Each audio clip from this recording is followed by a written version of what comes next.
Hello, my friends. I'm glad you are here. Take a slow breath. Have you ever wondered why IELTS feels so important today? It is a language test. People take it in a quiet room. They listen, they read, they write, and they speak. It looks modern and normal, but the deeper idea is older than the test. Long ago, when people entered a new place, one thing mattered early. Could they understand people there? Could people understand them? That simple ability could open a door. So let's go back.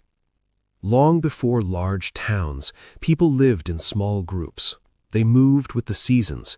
They followed animals. They looked for water. They shared fire. Life was not easy. A person alone could not last long. The group was safety. In every group, there was a quiet need. People had to understand each other. Not perfectly, just enough. Enough to share food, enough to warn about danger, enough to plan work, enough to calm fear. Now imagine a stranger coming near the camp. Their clothes look different, their sounds are different. The group watches them carefully. In that moment, the stranger's future depends on one thing. Can they speak in a way the group understands? Can they ask for water? Can they explain who they are? Long ago, there was no paper to show, but there was still a test in real life. If you could speak well enough, you might stay. If you could not, you might be sent away. For the group, this was about fear and survival. As time passed, many people began to settle. They built villages near rivers, they planted seeds, they kept animals, they stored grain, they made pots and simple tools. They stayed in one place longer. Life changed, but the need for shared language stayed. When people lived close together, they needed agreements. They needed ways to share water. They needed ways to solve fights. They needed ways to decide who would do which work. Picture a farming village in a dry season. The river is low. The fields need water. One morning, people gather in an open space. It is simple. People stand. Some hold tools. Some hold baskets. They speak in short, clear sentences. One family says, "We watered late last night. Our plants are dying." Another says, "We also need water. We have children. We have animals." An older person says, "We will take turns. We will watch the channel. No one will take extra." In that moment, language is not decoration. It is order. It is peace. It is food. This is one way language became like a door. When you can speak in the common way, life moves faster. People answer you. They explain the rules. You can join work, trade, and simple daily talks. When you cannot, small things feel heavy. A price sounds unclear. A rule feels confusing. A meeting feels closed, even if no one is trying to be unkind. As villages became towns and towns became cities, more people mixed together. Many arrived looking for food, work, or safety. Some were forced to move. Cities needed builders, farmers, sellers, guards, and cleaners. Many jobs were hard and low paid. People worked long days carrying stone, baking bread, or pulling water. In cities, language began to connect with place in society. People who spoke the main city language often felt more secure. People who spoke another way often lived closer to the edge. They could still live there, but they did not always feel fully included. Markets were the heart of many cities. Imagine an old market street. You hear many voices. You see cloth, baskets, metal tools, and food. A seller stands behind goods. A buyer comes close. They must speak. They must agree on a price. If the buyer cannot speak well, they may pay too much. If the seller cannot speak well, they may lose money. When both can speak clearly, trade becomes easier, and trust can grow. Over time, many families began to train their children in careful speech, not in a classroom at first, but in daily life. Children listened, they copied adults, they learned polite words for elders, they learned firm words for bargaining, they learned how to speak differently in different places. In some places, writing slowly appeared. Writing helped people keep records. It helped them count grain. It helped them send messages farther. It helped leaders make rules that stayed the same from one day to the next. A spoken promise can be forgotten. A written mark can remain. Think of a storehouse full of grain. Someone must count it. Someone must write down who brought what and who took what. Think of a builder bringing stone to a big wall. Someone must record the work. Think of a tax collector walking from house to house. Someone must note what was paid. Writing made these systems stronger, but writing also made a new gap. People who could read and write often had more control. People who could not had less. The test became sharper. Can you read a sign? Can you understand a record? Can you write your name? For many people, the answer was no. Not because they were not smart. Their days were filled with work. Their hands were busy. Their time was not theirs. As large kingdoms and empires grew, this pattern became stronger. Empires spread across wide lands. They included many peoples and many languages. Leaders wanted one shared way to give orders and collect taxes. So many empires pushed one language forward, through trade, schools for a small group, and jobs close to power. Now we come to the part where the idea spreads and changes through movement. Imagine a building site in a growing city.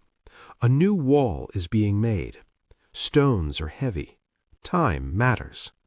The leader of the work group calls out short words again and again. Lift. Wait. Bring it here. Careful.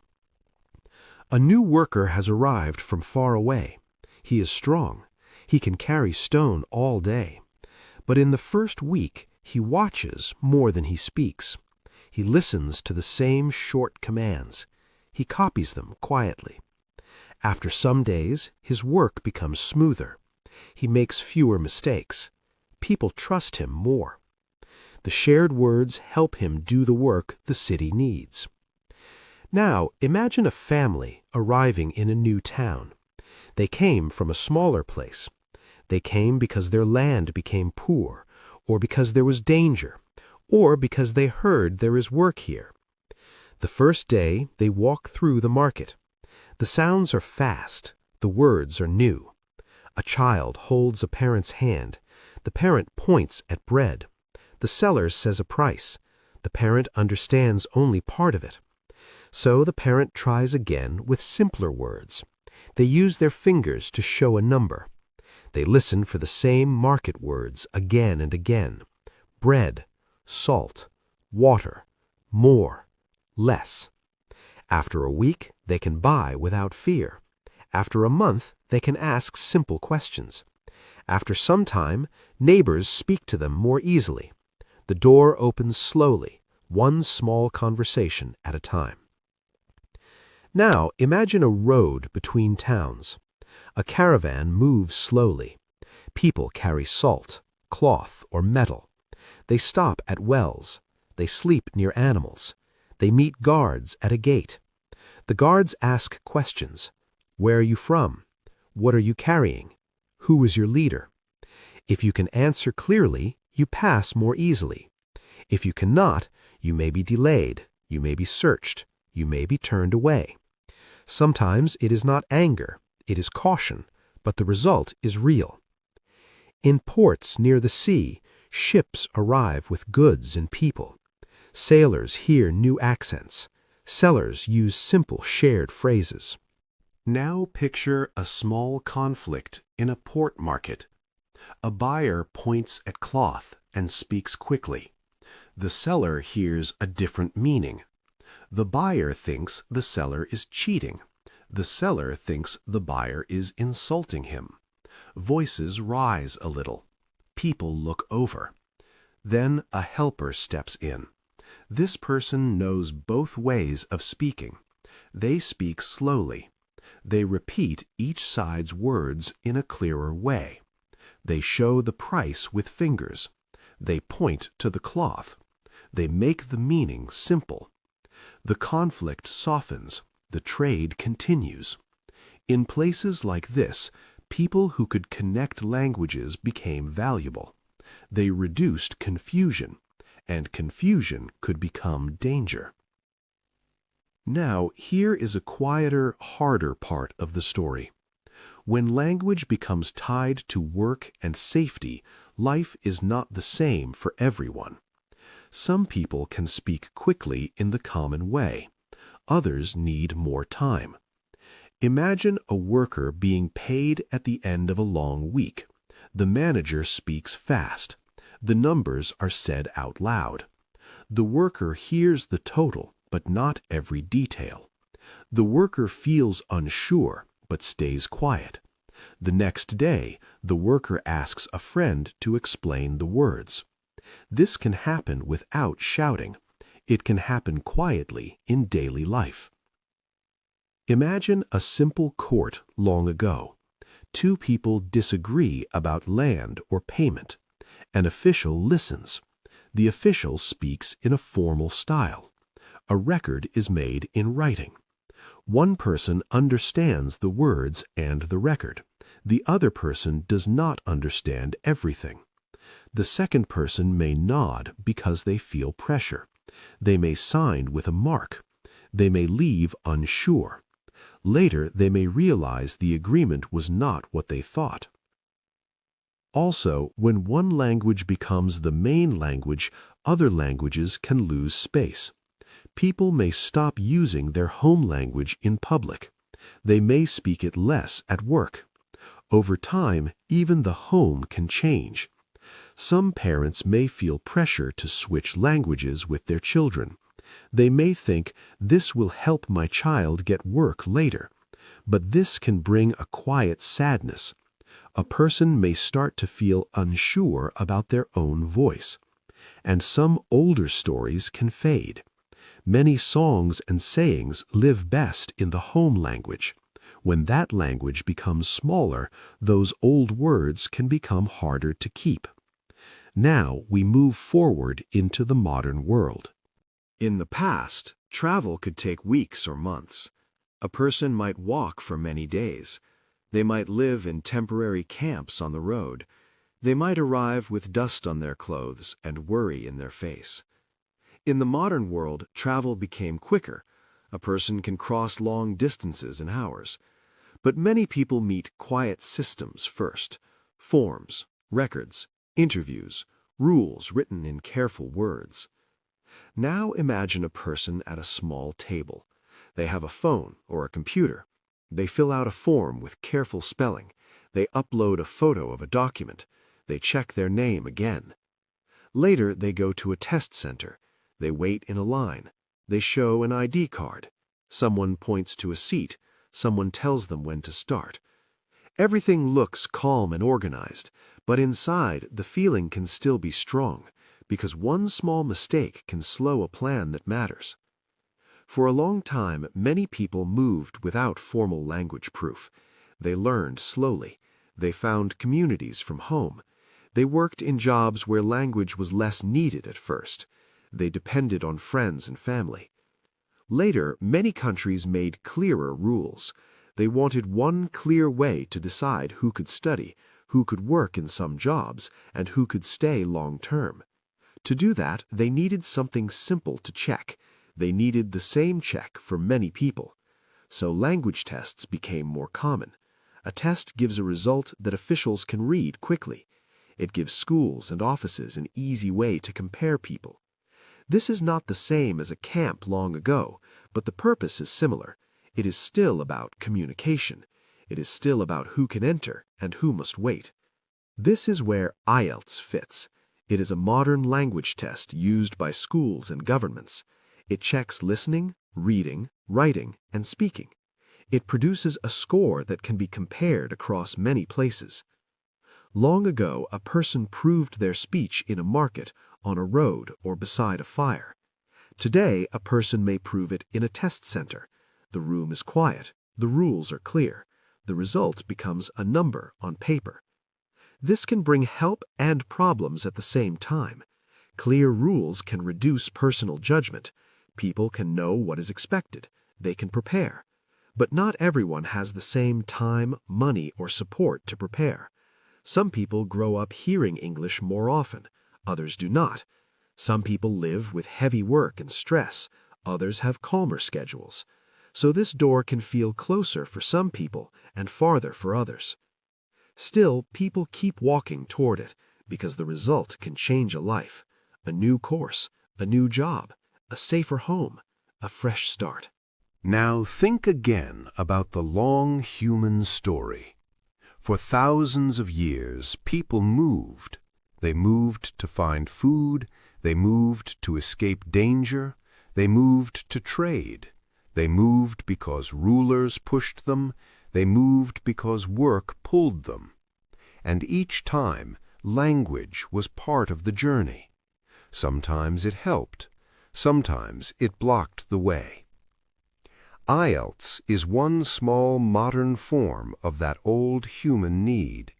It is one way the modern world decides who can enter certain spaces. Now let's return to you, here, today. You may feel tired sometimes. You may feel nervous when you make mistakes. That is normal. Learning a new language takes time. It takes many small steps, and you are not alone in this. Long ago, people learned new words when they arrived at a new camp. They learned new ways to speak when they worked in a new town. They listened, they copied, and they tried again. You are doing the same kind of work now in a modern world. Slow practice is still real progress. Next time you hear the word IELTS, try to see the wider story behind it. Think of the traveler at the edge of a village, speaking carefully for safety. Think of the family in a new town, learning market words little by little. Think of the helper in a port, turning confusion into clear meaning. Think of the person today, sitting in a quiet test room, hoping for a new chance. When you see the test today, you can remember those earlier lives. They were also learning, step by step, because they wanted to move forward. Thank you for listening, my friends. Take another slow breath. You can continue gently, one day at a time. If you enjoyed this video, give it a big thumbs up, share it with your friends, and don't forget to subscribe for more videos.